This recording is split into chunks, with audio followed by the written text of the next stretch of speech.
French in the wind. The last episode of WildChild found us anchored in the ICW beside Cumberland Island, where we explored the Georgia Gorgeous National Park. After a couple of relaxing days waiting out some nasty weather, it's time for WildChild to jump out into the ocean and make the 50 nautical mile jump south to St. Augustine, Florida.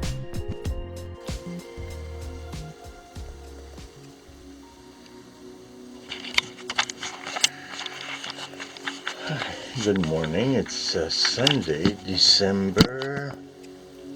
So it's December 16. We are in Cumberland National Park, Anchorage, in Georgia, just 5 miles from Florida. So we are going to lift the anchor with another boat. Around 3:30 we're going to St. Augustine, so the wind is perfect. It will be sunny. It will be around 22 degrees. Oh wow, so that will be so different sailing. It will be warm almost in short, so that will be great. So yeah, it's early. I'm getting up early to prepare the boats. Lexi, she's still sleeping.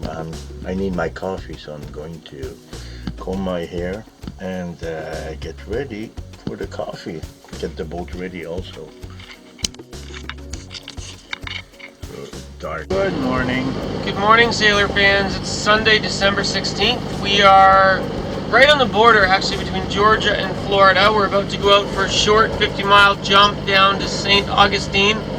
We met friends on a boat called Scoot, and it is 4:25 in the morning. We left at 3:30 to make the 50-mile jump because we want to arrive in St. Augustine's at peak tide, like at high tide but slack tide.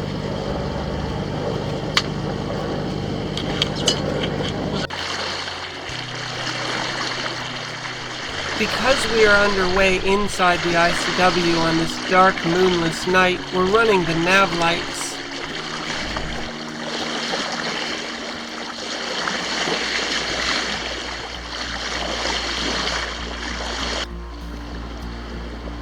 You know, it takes a certain amount of courage to navigate a 40-foot yacht through the ICW in pitch blackness, so dark you can't even see the front of your boat. You're desperately trying to search the darkness with your eyes for any indication of the channel marks, praying that there are no unlighted marks out of place between the lighted marks that you can see. I think it takes a courage that most people don't appreciate. It's kind of dangerous, and it makes me nervous. Our friends Scoot out of St. Mary's entrance, and we'd like to make it to St. Augustine. We're night sailing, and this is a very rare occurrence for us, but we are actually full sails, full main and full jenny. At night our policy is always to sail with the first reef in the main, because you just never know in the dark what can happen, but the conditions are like 6 knots of wind, 6-7 knots of wind. It's pretty calm and there's nothing nasty around for hundreds of miles, thousands of miles probably. So we decided to take advantage of the full sails to get the speed out of her.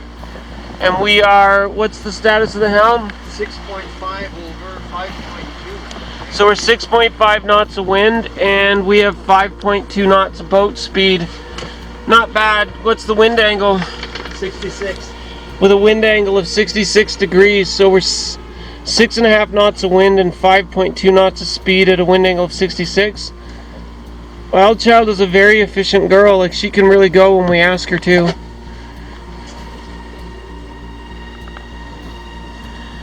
Yay, WildChild, yay, we love you, yay. It's a wonderful sail today, tonight. There's no wave. The swell is not there. We don't feel it. And 7.5 of wind, 5 over 5. It's beautiful. So Daytona, and maybe in an hour the sun will rise. It will be warmer. That will be beautiful. I feel happy. Sailing in pitch blackness, I feel a lot better in the open ocean than I do in the confines of the ICW. I want to show you why WildChild is awesome. 7.5 knots of wind and she's doing 6.2. Wind angle TWA is at 85, but you can see the apparent wind angle is actually a lot tighter. 6.8, there you go, 7 over 6. What a good girl. And that's the coast of Florida.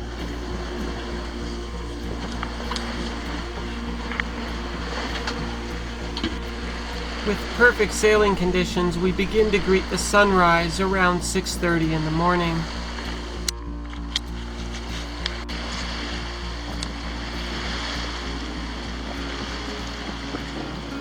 A nice ocean sunrise is always a breathtaking way to start your day.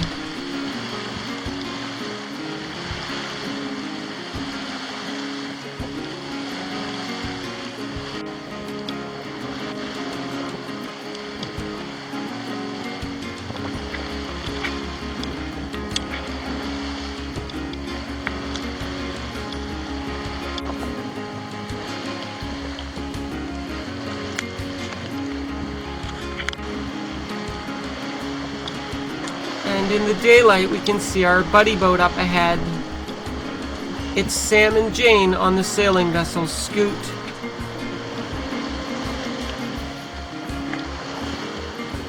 They are awesome sailors, and like WildChild, they also sail most of the time.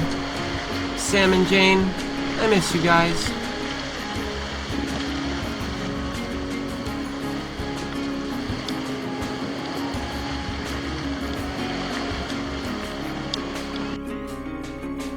It is good to be alive.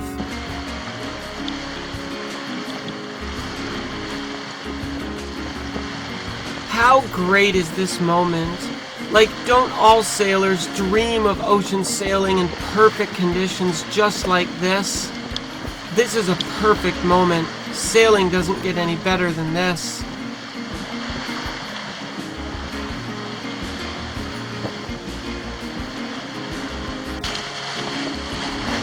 And you know what I have since discovered?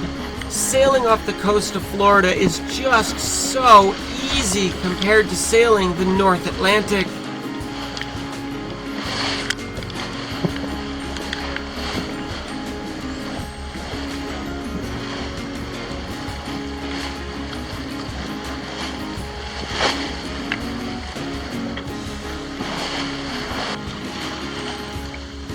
We had a beautiful, lovely, and easy sail that day down the Florida coast to St. Augustine, Florida.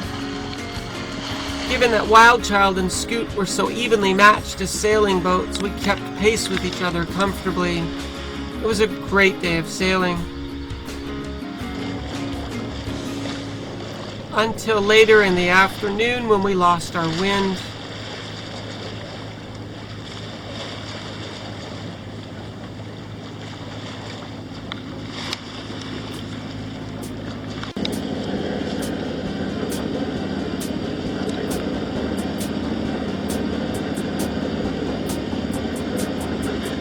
I saw two dolphins passing in front of the bow.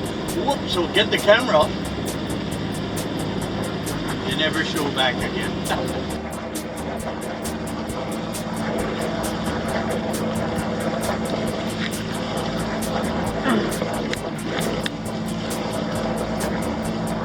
Do you see all the softball-sized jellyfish going by?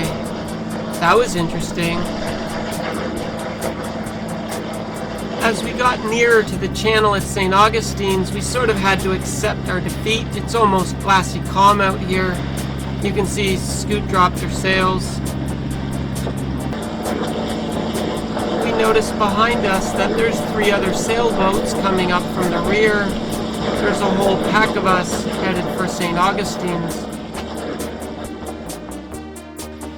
Well, glad to hear it. It's good to hear on our end. I was about to call WS, get their opinion, some local knowledge, but no, it's glad to hear that it's recently dredged, and I expect we'll be following you in, over. Okay, we only draw 2 feet now. Roger, we're all about 5 feet. but we'll keep an eye out for things, and yeah, I'll probably give Tobo US a call as well, just to verify everything. We're actually, one of us, we're from Halifax, and the other two boats are from Minnesota. Oh, wonderful. Sorry, I was joking. We draw 6 feet. So, yeah, if you did call Cito, be happy to hear their info as well, too. Thanks. Roger, I'll give them a call in about an hour once we get a little bit closer, and I'll get you back on the radio. Over. Fantastic. Thanks, JJ3. JJ3 going back to 16. JJ3, this is WildChild in front of you. WildChild, this is JJ3, over. Good afternoon, sir. We're a fellow Canadian boat. It's nice to have you in our party. Sounds fantastic. Where are you from, over? We sailed WildChild out of Niagara Falls, Canada, through the Great Lakes, out to St. Lawrence, and heading down. We draw 8 feet. This is our buddy boat in front of us, Scoot, and they're going to reconnoiter the entrance for us. We are probably the deepest draft. A week ago, as I was doing route planning, I was going to skip St. Augustine's, although it's supposed to be a spectacular place. If I don't know how deep the channel is, I don't want to get my 8-foot keel wedged in the sand. So a few days ago, Sam on Scoot had told me that he was pretty confident there was at least 10 feet of depth going in there. But that's what all the conversation on the radio is about. None of us are really sure how deep it's going to be, and we all want to make sure. Given that WildChild is the deepest draft boat, we're the one most at risk. Yeah, of course, came through the canceled canal, got our butts fixed. When you're a sailor, you have to have patience and faith. Look at this, the wind's picked up. We're sailing again. Yay! No more Iron Jenny. Florida cows. Sunny, getting warmer. Beautiful. That's still both from Halifax, and those two are from Minnesota. So great.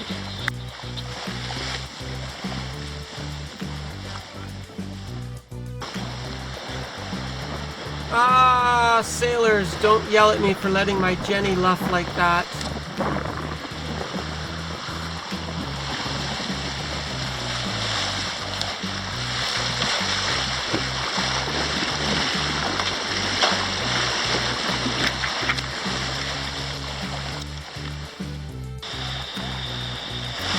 And for the sailors out there, how sexy is this? What a beautiful sight. We were motor sailing along with hardly any wind. The wind swirled around, and then the wind picks up, and WildChild picks up and goes. And that's sailing. Sometimes wind, sometimes no wind. The exciting part is the ocean is calm and the waves are calm. You can see we're hugging shore. We're only about 8 miles from St. Augustine's now. That says 8.26 from the entrance to St. Augustine's.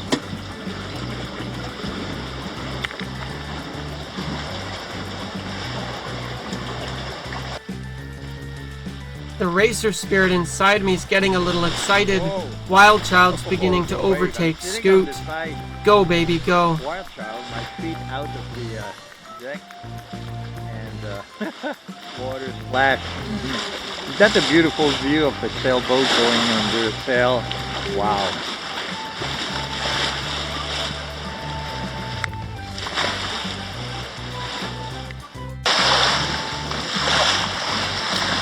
So that's where I sit now.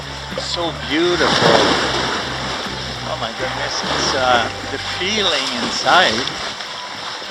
It's amazing. All that suffering from maritime. Whoop! There we go. It's so beautiful sailing like that now. The ocean is so quiet. The wind is After months of sailing through misery, the adventure is finally getting good. I love it. Well, it doesn't look like a nerve-wracking experience, but it is. This is the entrance to St. Augustine, and Navionics doesn't even bother to try and guess at the depths because it shoals so much. So we're just in an unknown blue depth. Well, our forward scan says we're good, and we actually have 26 feet. We're following our sister boat, Scoot, who's leading us in. They'll warn us if we get less than 9, but believe it or not, scary as can be. So the thing with sand and shoaling is you can go from 20 feet to 5 feet in quite a hurry. This is how you say terrifying. It's beautiful. Look at the wave there. Wow, there's somebody sailing out. Yeah. That's somebody sailing out of St. Augustine.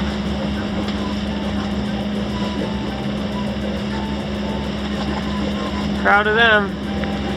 Maybe they know that they're safe. We have 29 feet now, so we seem to be okay. The channel had recently been dredged, so the depths were mostly good. But there was one spot where there was a sandbar, and the depth quickly rose to 12 feet, and then fell away again. Water, and you see the wave. Yeah.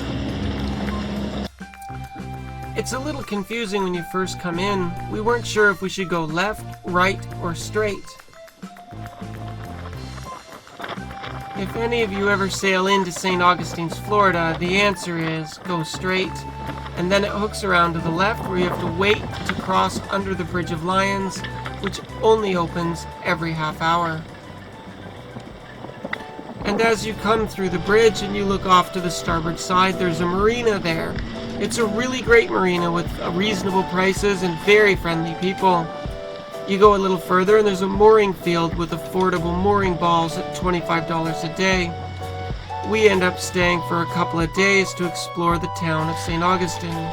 So in St. Augustine, they don't allow you to, they have no ropes on their mooring, and their equipment's not allowed on your boat. You can't use shackles on their lines. You have to tie your own lines to the loop that they provide, and their gear doesn't come on board, so it's kind of a pain to moor up here. And there's our sister boat, Scoot, trying to make her way into the mooring ball. Sam on deck and Jane at the helm. Other than the 3 a.m. start, both boats made it, and it was actually a fabulous sail. Sailing's starting to become good again. Maybe I don't hate sailing anymore. Maybe I'll even remember that I used to love sailing.